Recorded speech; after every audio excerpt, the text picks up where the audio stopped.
As you can see, the title of my sermon is The Life and Times of Daniel the Eunuch. Daniel the Eunuch. Not many people call him that. I want to make the case today that it is a correct statement. But my focus today is on the character of Daniel. Not just the physical man or the persona himself, but the mindset, the spiritual makeup, the true character of this man, Daniel, who is in our Bible. It was Martin Luther King who once said that he hopes there would be a day when people are judged by the content of their character. That is something we should strive to do ourselves and be judged by that character, as David was talking about earlier. But Daniel was an interesting individual. I want to go into a little bit of that today. But his character was on display for all of Babylon to see. His character was on display in the largest, most fantastic visual city on earth at the time, Babylon. A little over a week ago, I was in New York City for my first trip. Never been to a city of 12 million people before. Don't know that I want to go back to see 12 million people again. I enjoyed some of the sights, but there's nothing like home sweet home. And it is a concrete jungle. And it was an amazing thing to see with so many people, so many buildings. Can you imagine being taken to a city like that as a slave? The rushing of emotion that must have gone through Daniel at that time as a, 15, 16, 17-year-old young man at the time is what most scholars think. Daniel was quite an inspiration. I know even Ezekiel, who lived during the same time, was a little younger than Daniel, but lived in the same city, just lived a little further away in Babylon from Daniel. But he was so inspired that he categorized him with Noah and Job as some of the greatest men in the Bible, as he talked about in Ezekiel 14:14. But I would like to go today and look at the first chapter of Daniel. If you'll turn there to the first chapter of Daniel. We will stay mostly right there today because I hope that I can get you to picture in your mind, as I was going through this first chapter for the last week or so, what an incredible epic movie this would make. When you understand the history and how much is really in the background of that first chapter. I think we need to know a couple of things before we go into it, because we're going to read through it and I'll comment on different things, because I want you to understand that to me, the whole theme of Daniel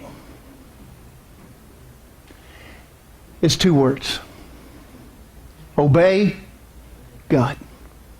Obey God. Sounds simple, but I don't know about you, but it's not that simple for me. I want to, but I don't always do it. I try. I get up every day striving for perfection, but I always seem to come up a little short, which makes me go back the next day and try again. Think about the book of Daniel Everybody in here they've all read it, I'm sure, more than a few times.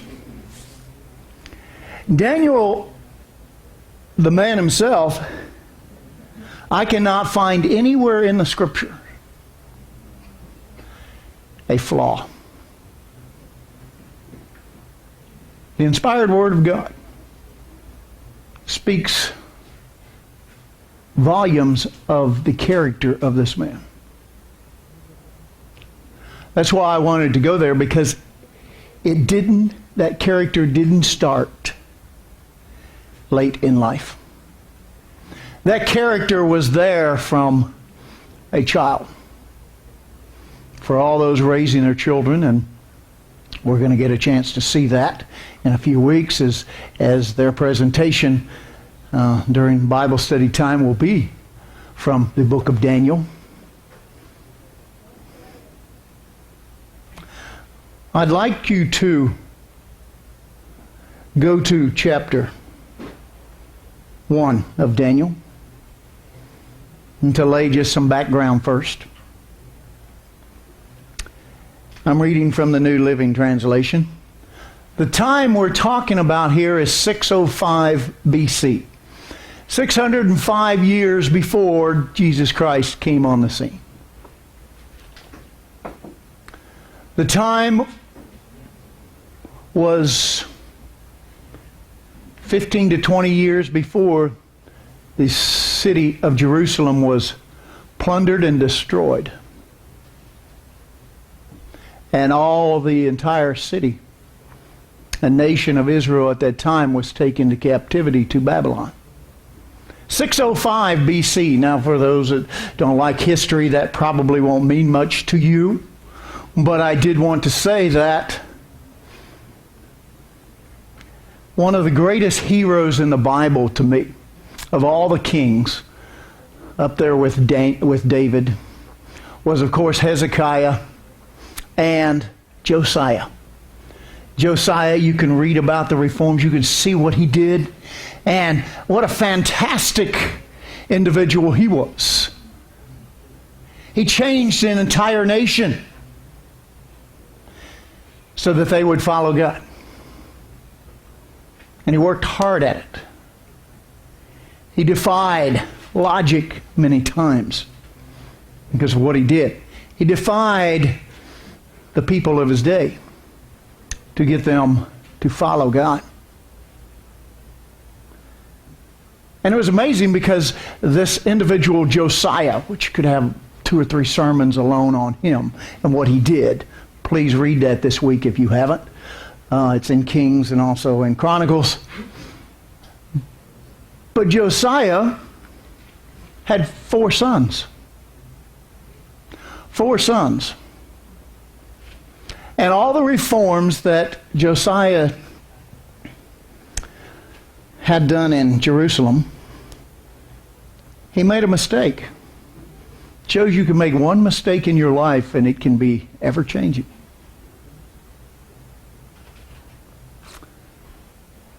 He decided, without taking God into consideration, because he had the nation of following him, he decided he would go to war without consulting God. And he decided that this Pharaoh over in Egypt named Necho, he'd just take care of him.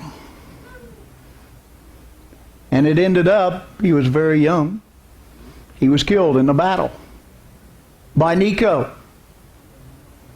It wasn't even his fight, as Egypt was fighting Babylon at the time, because Babylonians were becoming this powerful nation. They were beginning to take over that gap left by the Assyrians when the Assyrians were conquered by the Babylonians. And Egypt came up and found some Syrians and some Assyrians and wanted to have this battle to hold their land, since they basically were overseeing the land of Palestine at the time. And for no reason really given, Josiah decided to jump in the battle, and he was killed the very first day. At which time, Nebuchadnezzar, his father had just died, and he left the battle, pulled back, and went back to Babylon to claim his rulership. And Necho said it when they withdrew. Necho, the Pharaoh over Egypt, said, well, guess what? I just killed your king, so now you're going to be my vassal state. Be a vassal state. You're going to serve me. As a matter of fact, I'm going to put in the king. And so he chose one of Josiah's sons.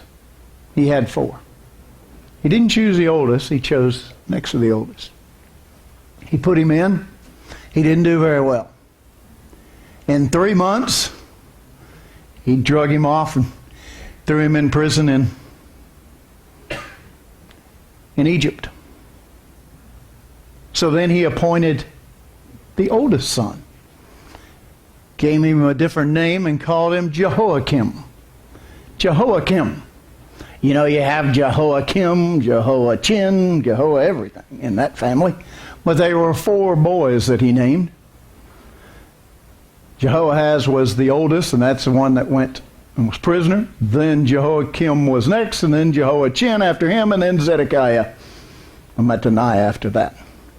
And that, basically, we're looking at the last few years of Jerusalem and Israel as we knew it, before they were taken away by the Babylonians.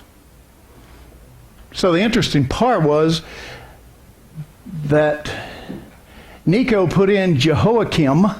He was 25 years old at that time.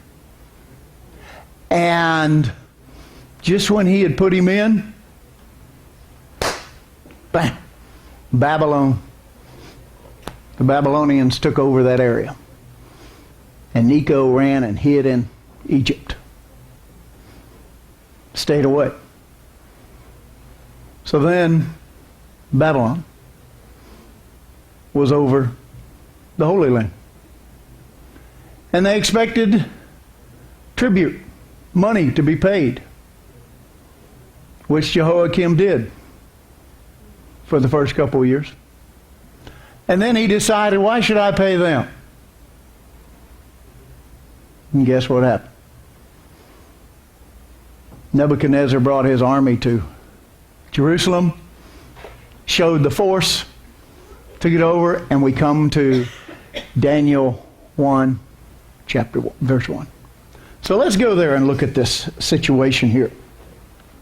In the 3rd year of the reign of Jehoiakim, king of Judah, Nebuchadnezzar, king of Babylon, came to Jerusalem and besieged it.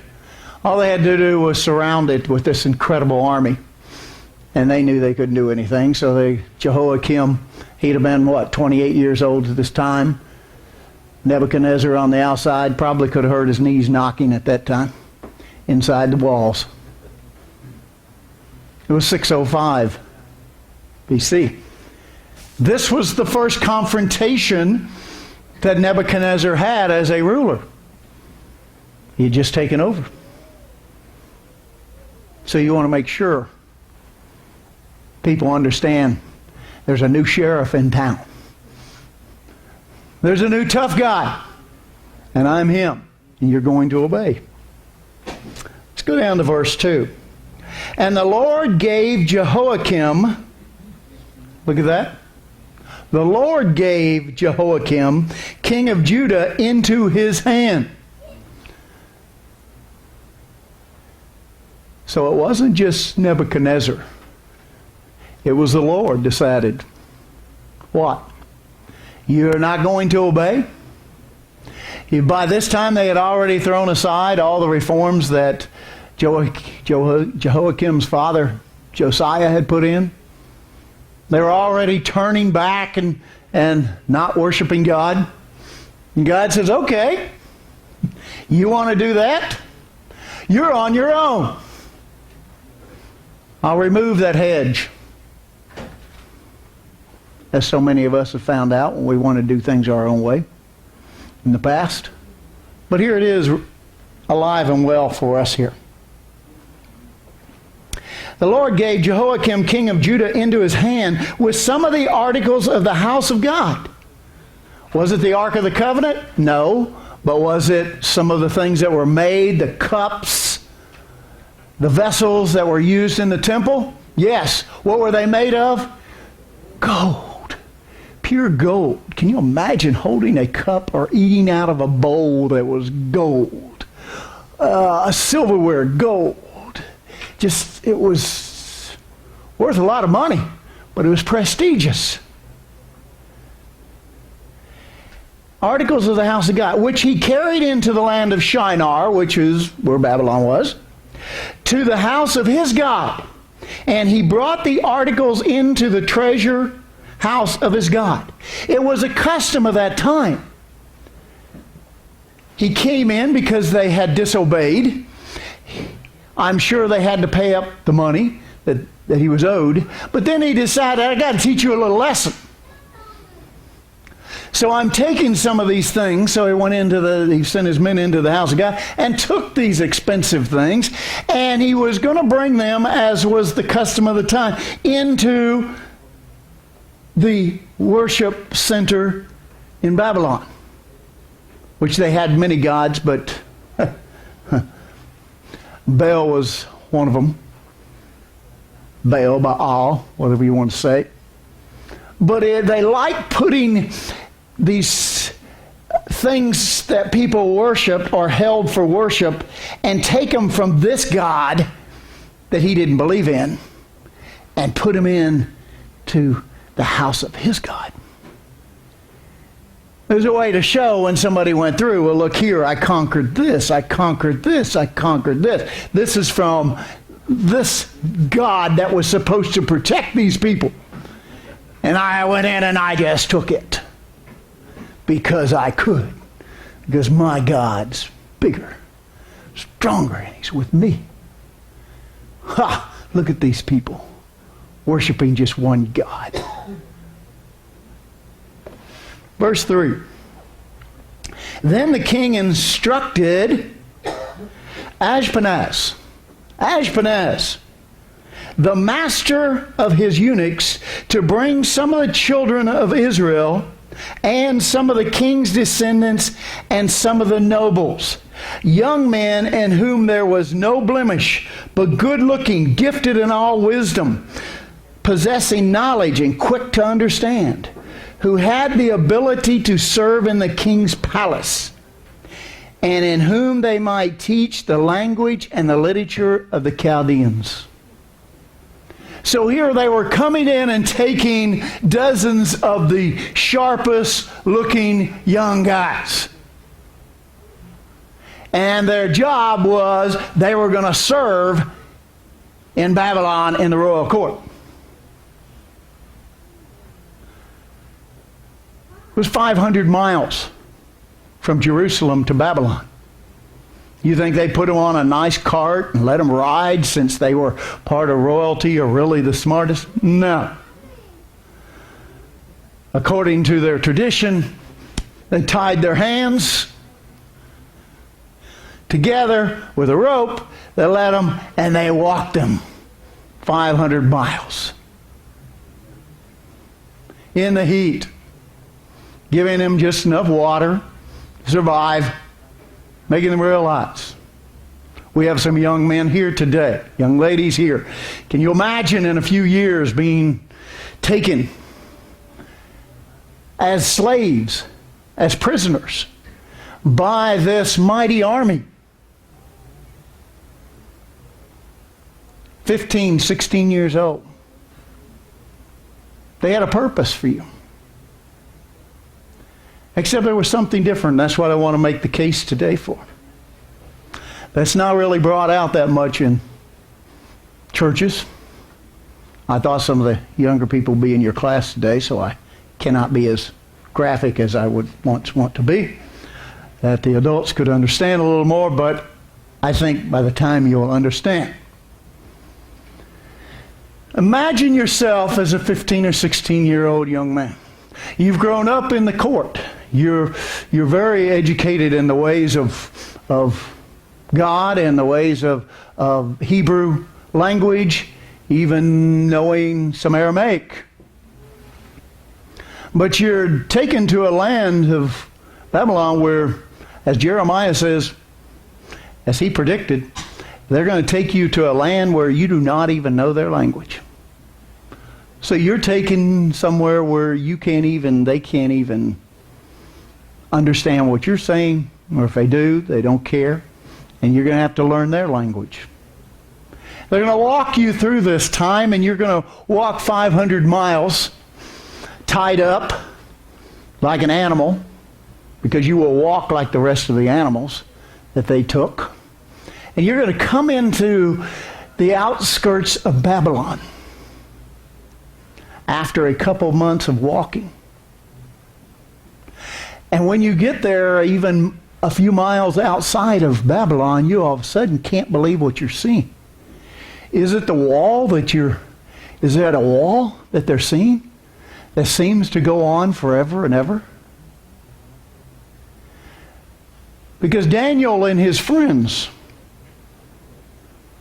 were seeing one of the 7 wonders of the world, besides the gardens.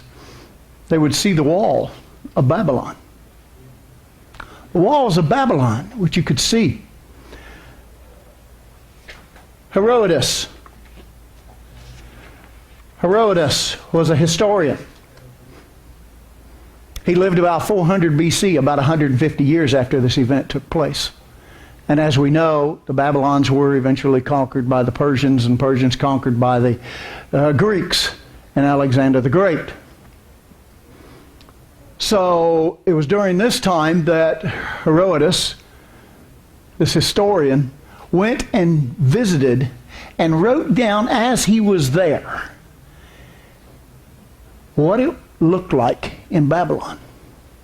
What Daniel, his friends Meshach, Shadrach, and Abednego would have seen as they were being led to this incredible city, this New York City of its day.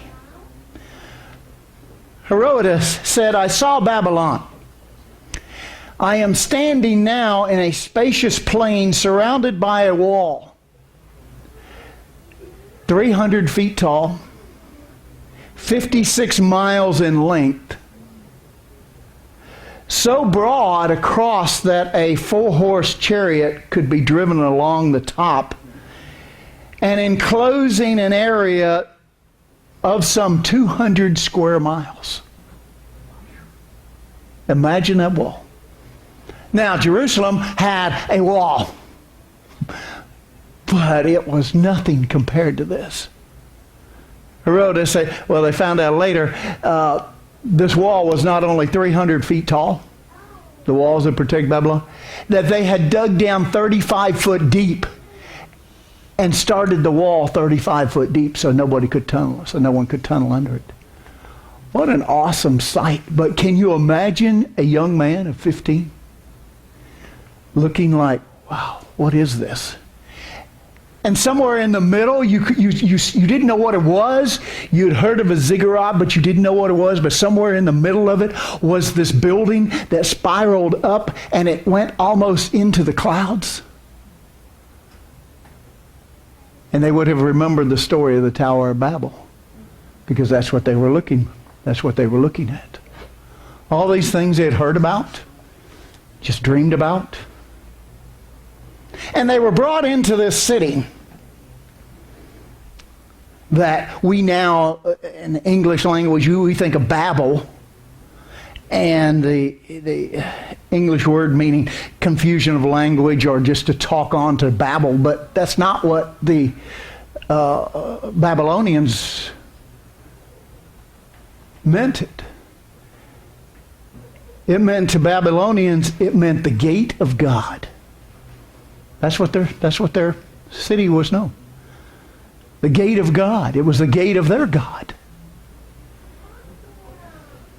And here, Daniel would have grown up just in the last years of Josiah. He would have known what righteous rule was. He would have known all these things. He was trying to follow these things.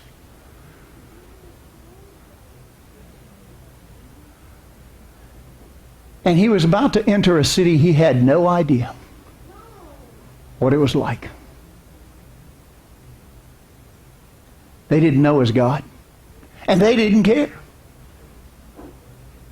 It's interesting that Alexander the Great is quoted when he entered and went and visited the city before he did, as he did conquer it. But it said, even Alexander the Great was shocked by the morals of Babylon, because some of their richest citizens were prostitutes. And Alexander the Great knew something about debauchery. And even he was shocked. It's interesting that that is a city in which he died in from drinking too much, they believe. But they know he died in Babylon. But imagine you're Daniel,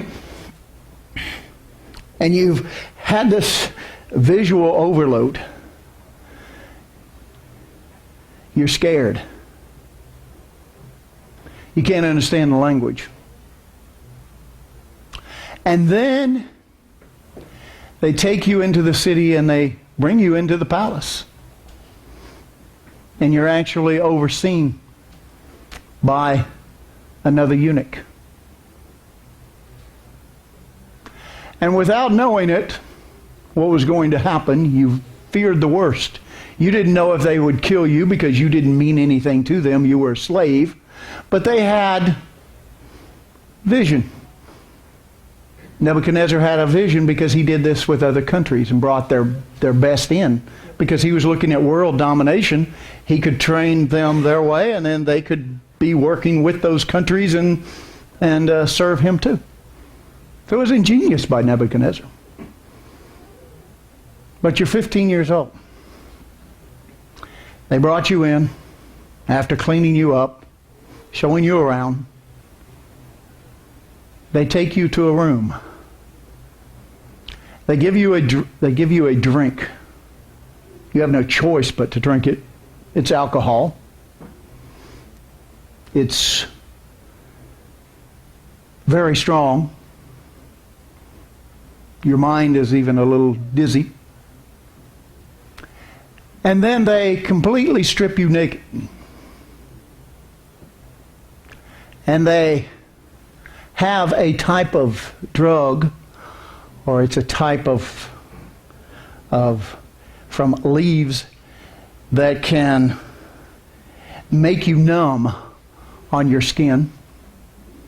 They strip you naked, and they take you and they take the lower part of your body, and they coat your genital area with this type of drug. And they hold you down and tie you down as a 15 to 16-year-old boy. And they take someone with a knife and they castrate you. They remove your testicles. Then they have a way to sew you up. Shocking? Yes. Would you want to know, if you were like them, where your God was? Think I would. I bring this up not to shock you, not to bring this up, not to just make a story, but research this in history, because eunuchs, they were making them eunuchs, as so many kings did. It was a custom of the day. For one thing, you were going to be around the harem. You're going to be around women that were princesses and everything else, and you were not to have any relations with them. I also did it so that your focus would be more on what they gave you to do instead of some affair or looking at some young lady. You had no choice.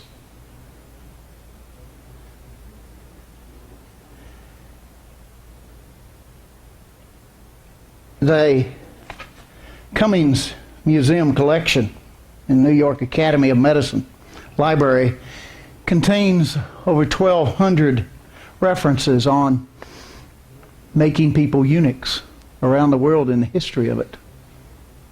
It was very, very common. Even up into the last few centuries in China, there would be 1 million to 2 million young boys that would be castrated just to serve in the different dynasties, the Ming dynasty and these various things. So when it's brought out, we have to understand. For one thing, it was considered a procedure that is performed for punishment of prisoners of war. That was done quite often. These young men first were prisoners of war. They had a purpose. The Chinese, looking at statistics, had 1/3 to half of all the young boys they did it to bled to death. Babylonians only about 2%. But you can imagine the shock. The shock of this happening. Because even the word itself, translated EUNE, the etymology of the word, means deprived of mating. It also means to be a bedkeeper, also an official of the king, because this was what your job would be after this thing happened. You would be trained. Even Jesus Christ himself talked about eunuchs. There's eunuchs there are men who are born eunuchs. There are men who are made eunuchs by other men. And then there are eunuchs for God, as we understand Paul was. So this was something that's understood. But until you understand that mindset, and there's a great argument in it in the theological world that says, oh no, well that probably didn't happen to them. All you have to do is study history books, and you see it was real. It would be an anomaly if it didn't happen. Evidence of Daniel being a eunuch. Number one, it was the customs of the Babylonians and of most pagan nations. This is what they did. You read Daniel 1 as we're getting into, and you see that Daniel and his friends were put under the care of the chief eunuch. And you can go back to the time of Isaiah, who prophesied in 2 Kings 20, verse 17 to 18, when he warned Hezekiah, who had just defeated, or God had defeated for him, the Assyrians. And so he got a little bit too big for his britches after God had brought him and gave him extra years of his life. And he brought in the Babylonians, some emissaries there, so, to show off. And what did he do? He came, and Isaiah said, what were they here for? Oh, they just came to get to know me, to see all the great things that we have. And he said, what did you show them? Isaiah knew. It didn't take a genius to realize that one of the fastest growing armies was Babylonians. And before you can fight a battle, you better make sure you've got enough gold to pay your soldiers and to get everything done. And he said, I showed him everything. And God inspired Isaiah to tell him, this is what's going to happen. Those Babylonians, not in your time, but your grandsons are going to see it. Your great-grandsons are going to see it. They're going to come in and they're going to take all this gold. Then they're going to take your sons and they're going to turn them into eunuchs. It wasn't a good prophecy. there was a warning to him. And this is exactly what happened. And to make that the fourth example of it is you see the time of Daniel, Meshach, Shadrach, and Abednego, and even Daniel when he was cast into the lion's den. Remember that story? He was cast in alone, wasn't he? Remember when the lions didn't eat him? Then the people who had accused him, who did they cast in? They cast them in with their entire families. There was no family. So there's, in my estimation, in my research, there's no way he wasn't a eunuch. But imagine the mindset. What happened in the incredible minds of those young men that they had to go through this? Let's go back to the scripture now, as I hope you can begin to see that story. And it says that they will be serve in the king's palace in verse 4, whom they might teach the language and the literature of the Chaldeans. The Babylonians, they were leaps and bounds above other places in the world. They're the ones that came up with the calendars. They came up with 360 days. They came up with the 60-second minute, the 60-minute hour. They were the ones that had this incredible medical research they had done. They were on the cutting edge of everything. They were going to teach this to those men. They were going to study. They were going to study their history. They were going to study Hammurabi, the laws of Hammurabi. They were going to have to know all this stuff. The study of the stars that they were very much into.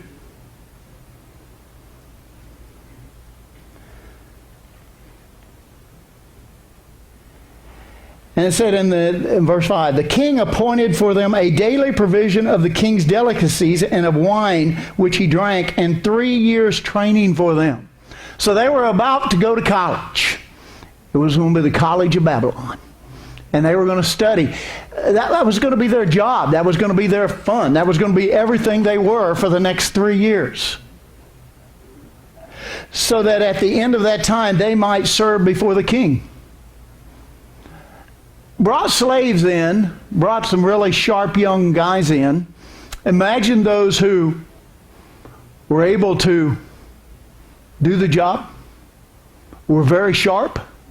You take the best of the best, is what you came in every nation that you conquered, and you brought them in. Imagine some of those young men who didn't do well. They had some more walls to build. I'm sure they were cast out to serve as slaves on the outside walls. Verse 6.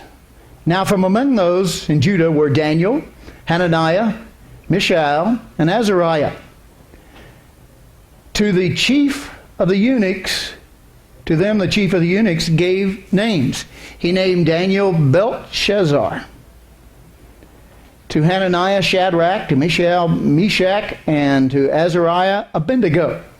All those names. Daniel meant God is my judge. His name was changed to Belshazzar. Favored by Baal. Favored by the God. So they had to change their names. They had to accept the names that they were used there. And it was all about the pagan gods. Hananiah was Jehovah is gracious. Mishael, who belongs to God. Azariah, Jehovah helps. And now they were all going to be named after other gods. The pagan gods. They didn't have any choice with that. It's what they had to accept.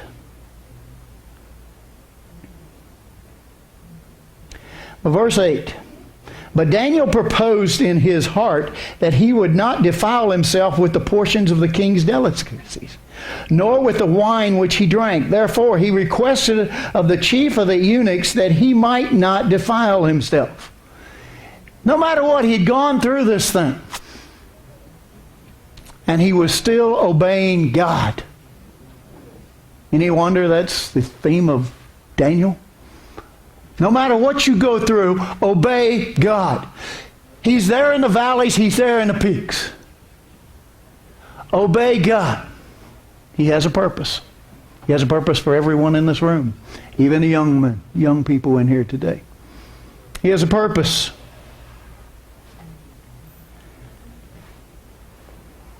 Now God had brought Daniel into the favor and the goodwill or kindness of the chief of the eunuchs. Who did? God. Because he kept God first. You got problems? Keep God first. Is it going to be answered tomorrow? No, probably not. But it will be answered. He wants to see.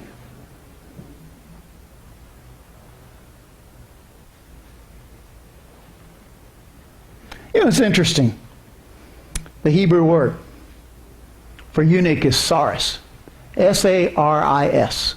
S-A-R-I-S. And it can mean official because most of the eunuchs, remember the one that was baptized in the New Testament? Served under Candace of Ethiopia? He was a eunuch. He served in that purpose. I found it interesting, just a side note here, interesting that the first time the word saris is used, they didn't say eunuch, but a royal official. And it was the word used for Potiphar. Potiphar. The one who later had a wife who didn't seem to be satisfied at home. Coincidence? I don't know, but it's interesting that that's used.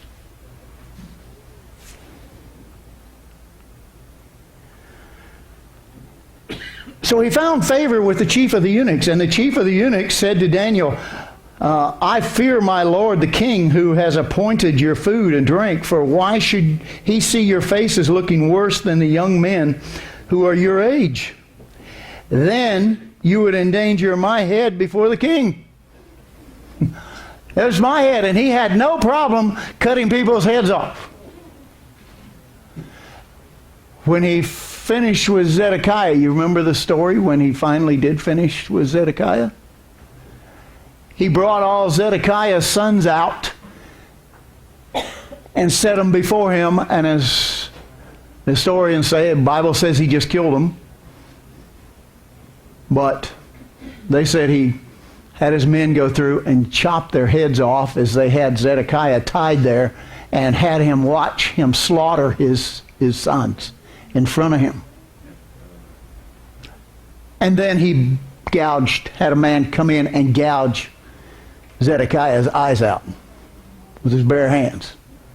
So the last thing he saw was his sons being slaughtered. Nebuchadnezzar was not a man who played. He's a man who demanded and got what he wanted.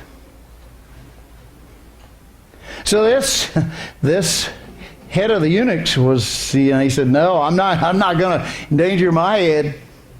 So Daniel said to the steward, he was the man under Ashpenaz, and his name was Malzar. He was the eunuch directly over Meshach, Shadrach, and Abednego. So he said to the steward whom the chief of the eunuchs had set over Daniel, Hananiah, Mishael, and Azariah, please test your servants for 10 days. Let them give us vegetables to eat and water to drink. Then let our countenance be examined before you, and the countenance of the young men who eat the portions of the king's delicacy, as you can see, and as you see fit, so deal with your servants. He knew he was still a slave. He said, try this. Look at us and see what we're going to do. It was common at that time that they ate from the king's table. This is still food, whatever was prepared for the king's table. When you go back, which I did, I have a book in my car out there on the diet of the Babylonians. And most of the diet was barley, it was sheep, it was goats, it was beef, it was fish. Was all I'm going, well, what's the deal? Why was this thing? But there was also swine, turtle, and horse meat. And one of the most popular dishes at that time in Babylon was, and they still have now copies of it in cuneiform tablets of over 100 recipes of soup. My wife's a soup person. She loves soup. I don't know if you like soup, but, you know. They ate a lot of soup. And they put in that soup whatever was caught or fresh that day. So it's not like they had a lot of choice. Here's a soup, you eat it. So why did he do this? He wanted to make sure. He's still going to obey God. Any way, shape, or form he could. He was going to do everything he could. And drinks, Bible doesn't condemn wine. But you shouldn't drink at every meal. And you study from the Persians, the Babylonians, they drank a lot of wine and a lot of beer. A lot. So you can imagine if you're a young man, you start down this road. For one thing, you're going to put on quite a bit of weight. But is your mind, if you're constantly sitting there every meal, you're having wine, beer?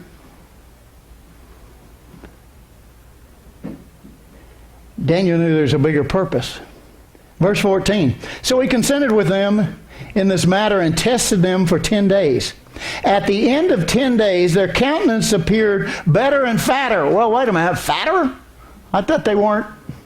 I've never seen a fat vegetarian. You know? Now, the translation of it, and the newer versions have that translation, is healthier. It's healthier. They were healthier. They weren't looking just, and you're feeling kind of,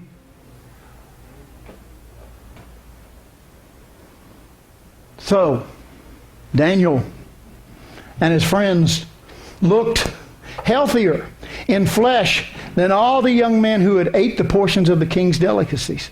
Thus the steward took away their portion of delicacies and wine that they were to drink and gave them vegetables.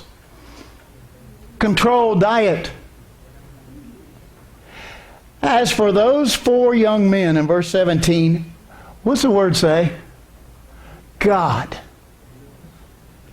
As for these 4 young men, God gave them knowledge and skill in all literature and wisdom, and Daniel had understanding in all the visions and dreams. Visions and dreams. It's a gift for God. Why? Why did God gift them these things? Why were they smarter than everyone else? Why did they have all this stuff? Why were they blessed with all this? Obey God. They obeyed God. They put God even in the worst conditions. Even when strap you to that table, and that had to be wake up, and I know most of us men could wake up just reading about making eunuchs didn't make me sleep any better that night. You, as a young man, you would have, how many times you would have said, where were you, God? But they didn't. They kept their focus on obeying God. They weren't in their nation. Nobody was going to see them. Their parents weren't going to see them. Nobody was going to see them. They could go ahead and just join in and do whatever, because what were they? Slaves. But they did not do it. Why? Because they wanted to please their God. Used to have in my school, principal used to have this right next to his office when you'd walk by it. He'd say it was a little sign that said, you can truly tell what a person really is when no one is watching, when they think no one is watching them. Meshach, Shadrach, and Abednego knew God was watching. And they cared about it. You got to realize Daniel lived to be in his late 80s or 90s. Served 4 different kings.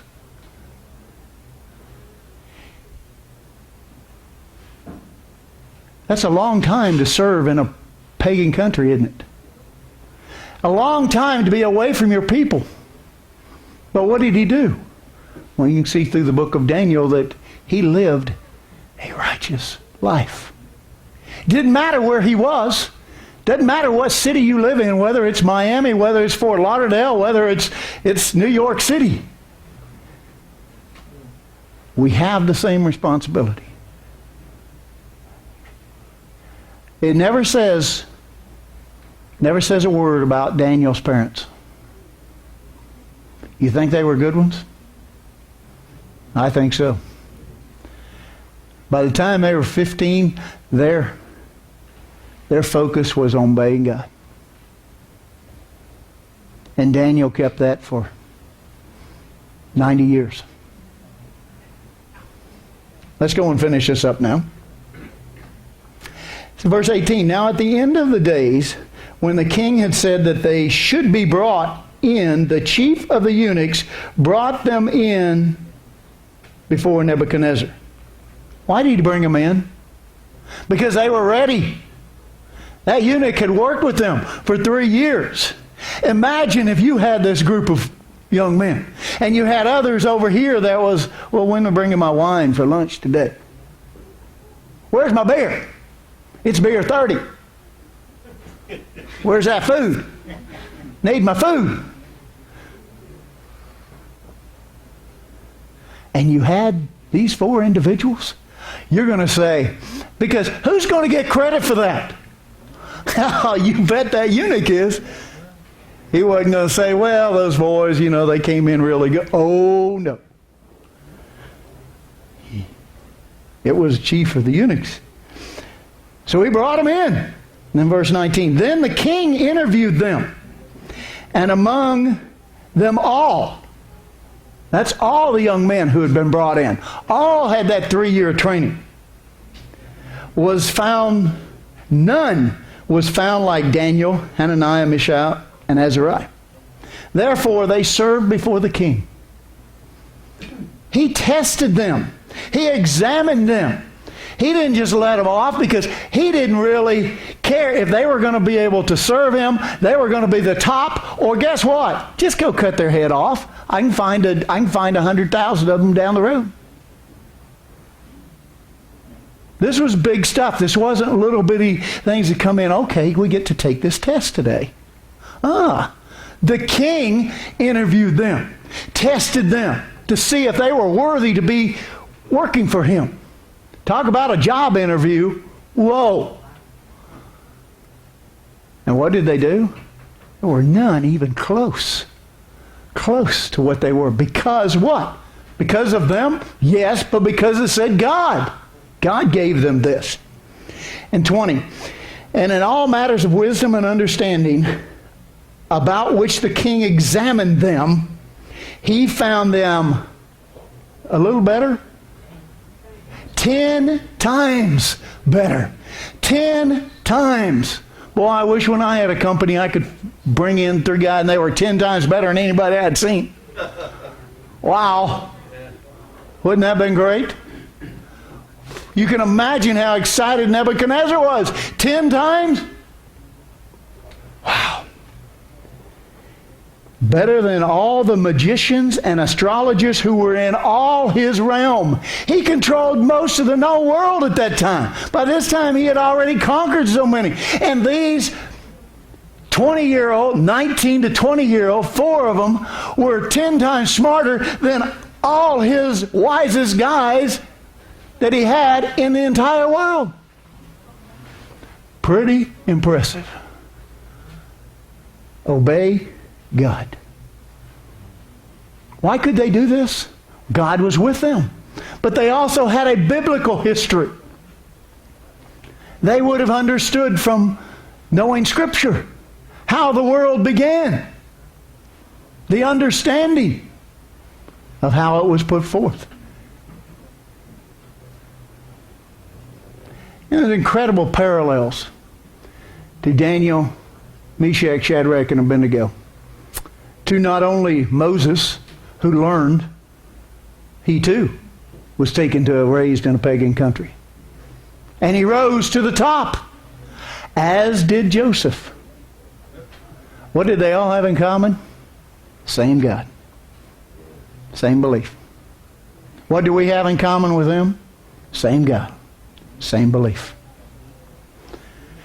Thus Daniel continued until the first year of King Cyrus, when he was almost 90 years old.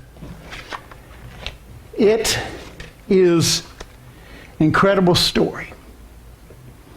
It's an incredible story for us.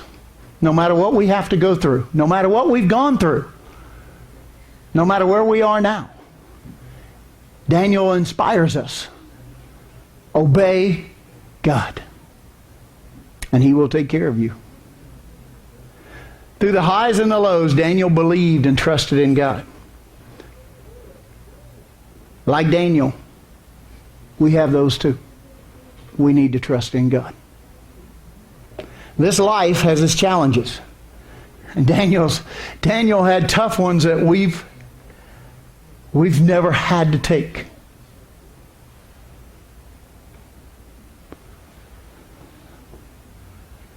Imagine what he went through as a young man. Then imagine when you're 80 years old, they decide to throw you into some lions.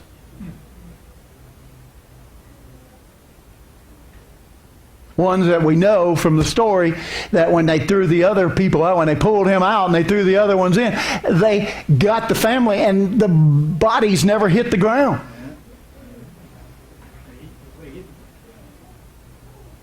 Because I read a story somewhere on telling fallacies from the Bible, the fallacies of the Bible, and that was one of them.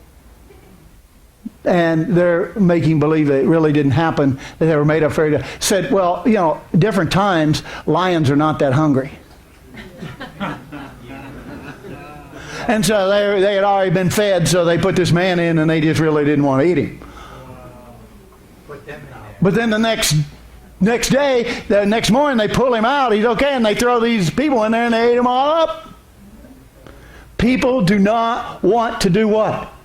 Obey God. So let's make up stories. Let's not believe this book. Obey God. That's where we're headed. So it's just one chapter, one incredible story of faith in a valley. Brethren, this week, let us remember and learn from the life and times of Daniel the eunuch.